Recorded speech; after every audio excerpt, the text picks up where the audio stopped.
lagi dengan kita manajemen core di hari Sabtu, hari pekan UKM ya, di depan Barata loh teman-teman. Nah ini di counternya Jamur Crispy, ini ownernya kakak.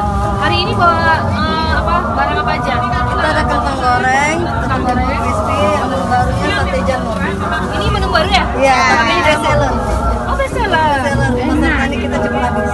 Oh jadi ini udah dibumbuin atau makannya pakai apa? Ini kita udah dibumbuin terus ditambahin bumbu aja.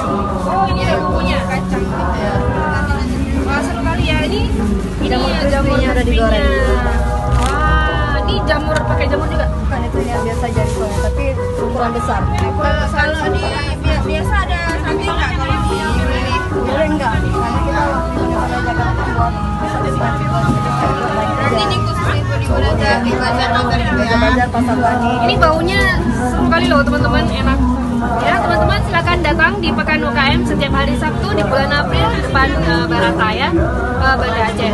Nah ikuti liputan kita di channel YouTube JDUTE CT, jangan lupa subscribe. Sampai jumpa.